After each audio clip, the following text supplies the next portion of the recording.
We spoke, you did an interview with me earlier in your tenure, and we talked about what it was like to become a national lightning rod and to attract not just all the attention that a district place like Fulton County is always going to get locally for all of the important issues that affect the people of Fulton County, but to become a household name around the country. Oh, she loves that. That's her bread and butter. She loves being a lightning rod. Including by people who decided they were going to make your life hell for having brought one particularly very high-profile case. Do you feel like you've changed over the course of this term in office, over the course of this 4 years, in terms of having to develop new skills, new resources, develop a thicker skin than you might not have expected when you took this case 20 years ago? Oh, poor you. Did you have to, what kind of a stupid question is that? Did you learn new skills on how to promote yourself and how to be Insta-famous? Did you have to learn new skills to navigate paparazzi and navigate people who actually hold you accountable because you're like a thug and a crook? Did you have to learn new skills? Yeah, she had to learn how to be a better crook. When you ascended to office January 1st, 2020. This job has certainly made me closer to God because you have to go into prayer often. So that's just the truth. So that's a positive, right? Does God teach for you to steal people's money and bury them underneath your house or whatever you said? I don't do checks. I don't do checks. I only do cash because I'm cash money G.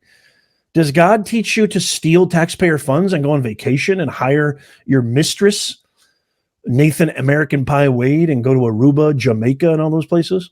Is that what God teaches? What kind of principles are those? What kind of values are those? Does God teach you to lie under oath? When you're getting closer to God. But I can't explain to you how much I love the work that I do. I can't explain to you how loved. In other words, she loves the fame and notoriety. I feel by my community.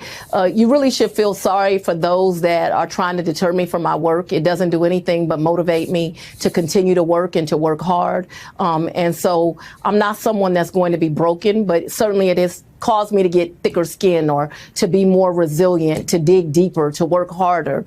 But what it has to never take accountability, to never admit that I'm wrong, to never admit that, you know what, maybe I should step back.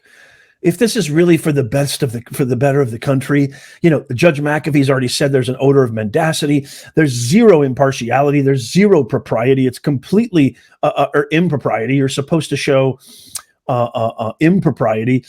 There's complete propriety here, and you are completely damaging every chance of this case being fair and impartial. There is no fair and impartiality.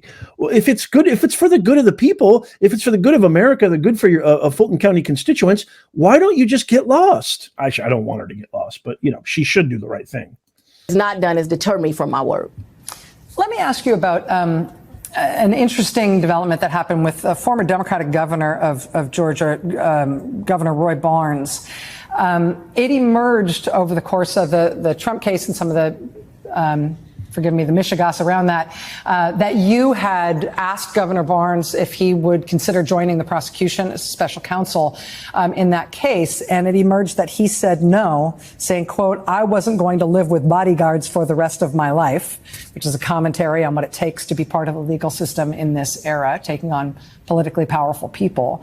But Governor Barnes, as far as I understand it, has since offered that if the Republican-controlled legislature in Georgia comes after you with this new investigative committee that they seem to have formed specifically to come after you, with some of the other ways that they seem to be targeting you, that if you need legal representation of a specialty form as part of the way they're coming after you through the legislature, that he will represent you in those matters. I just wanted to ask if that's your understanding and what you make of that, those interactions that you've had with former Governor Barnes. No, Governor Barnes is my attorney. They have decided in Georgia that they would like to come over after me. They use false reasons for wanting to come after me. I don't know if you remember, and I believe we talked about it last time. Georgia had never had a prosecutorial oversight committee, and all of a sudden 14 minorities were elected to office to serve as district attorney.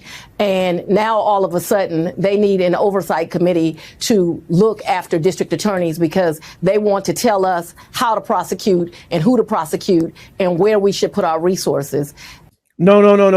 Hold up. Time out. Can I get a TL? Ref, can I get 20? Can I get 20?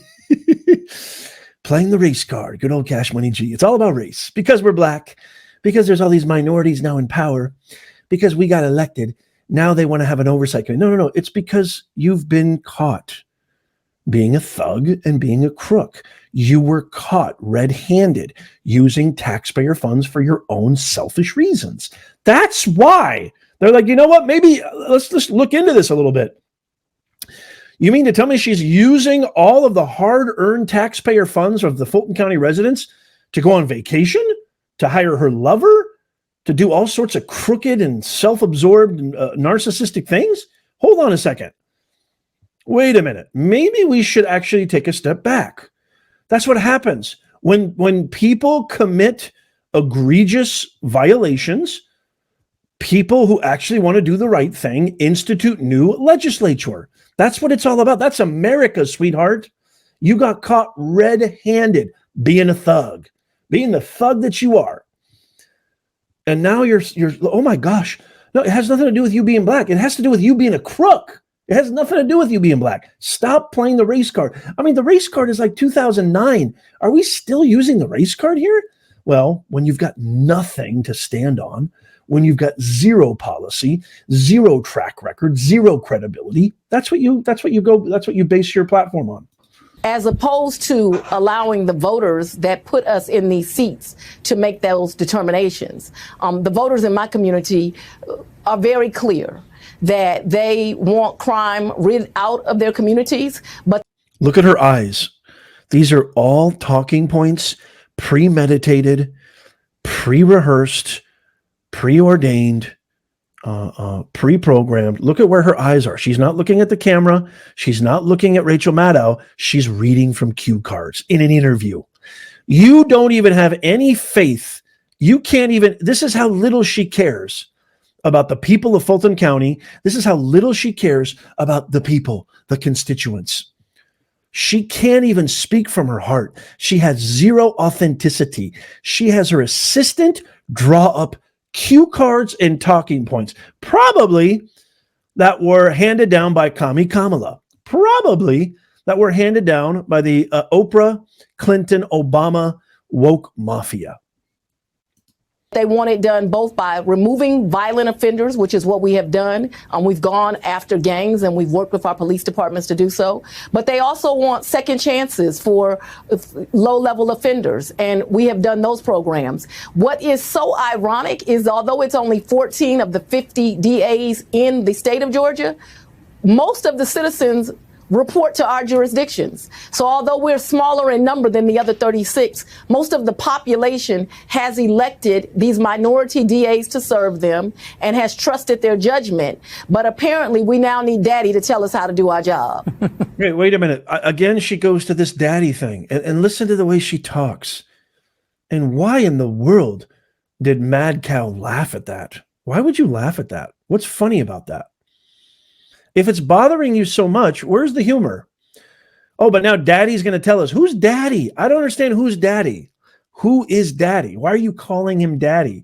If you have zero respect for him and you think this is completely out of order, why are you who's daddy? It doesn't make any sense. So now she's talking about the people that came after her. To undermine and impugn and stymie her work and smear her personally.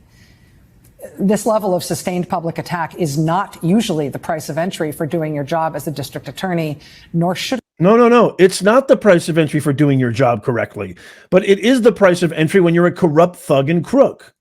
I mean, this is insane. Not one clip, not one shred of evidence, not one actual balanced reporting here of saying, okay, let's just kind of look at what are the claims that they're making. You know what? If you were really doing your job, Mad Cow, if you were really doing a good job being a objective, conscientious reporter, you would say, okay, Miss Willis, here are the 5-6 things that they are claiming that you did wrong. Let's go through each one of these. And do you mind speaking on these and commenting on these. And what do you have to say for yourself? You keep saying that they keep going after you for the wrong reasons, for reasons that aren't true. Well, give us some help here. Can you give us context? Can you disprove any of these charges for us now here? No, of course she doesn't do that. Softball questions backed by a narrative that is totally conjured out of thin air. It means nothing. You're using platitudinous language. It's handed down from the consortium, from the powers that be. Cringe, total cringe.